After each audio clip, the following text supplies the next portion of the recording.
So you spent many months reaching out to ideal clients, offering something that you thought they might want. How did you even get people to accept to have a conversation with you? I mean, were you sending emails? Were you using LinkedIn? Were you using the phone? Were you getting referrals and introductions from people that you knew? Like, just walk us through a little bit more tactical. How did you go to, because a lot of people even struggle with the idea of, reaching out and getting a response, never mind having a conversation. So when you look back at that, what worked best for you to actually achieve conversations?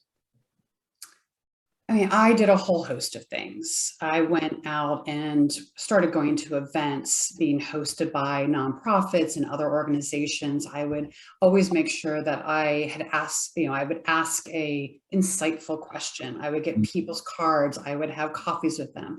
But I think one thing that I don't have a struggle with, I don't have a problem with, is I always go to the top. So I'm not interested in talking to managers or even directors. It's got to be VP and up, and where I've been the most successful is reaching out to the C-suite, often the CEO. If it's a company that's 100 million and less in revenue, that's not possible necessarily for the bigger companies. But reaching out and say, hey, this is who I am, this is what I do. I'd like to have a conversation with you about your need, and I just want to introduce myself.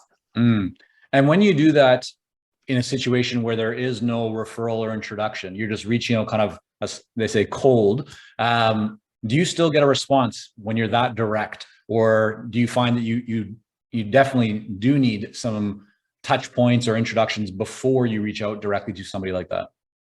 I mean, it's always helpful. I mean, I try to have relationships with people that are influential to the C-suite folks. So for instance, our Oregon is sort of a hotbed of entrepreneurial startups, smaller companies that haven't gone public. Brew Dr. Kombucha and Tofurkey and Honey Mamas. I mean, these are all, and Salt and Straw, these are all smaller companies, nowhere near the size that I'm used to, like in New York or Boston. Right. So there's a man that I met through a mutual Wharton connection, and he heads up a venture fund here. So he invests in a lot of these companies at smaller scales.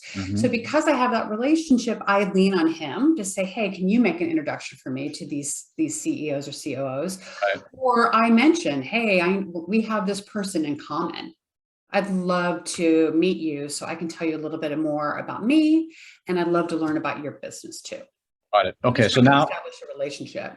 And that's great. Thank you for filling in those blanks for me. Now let's fast forward back to the situation where you've done this free work, you've developed this case study, right? Based on what you saw. What happens next? How do you take that? How do you turn that experience and that engagement into client number 2, number 3, number 5, and so forth?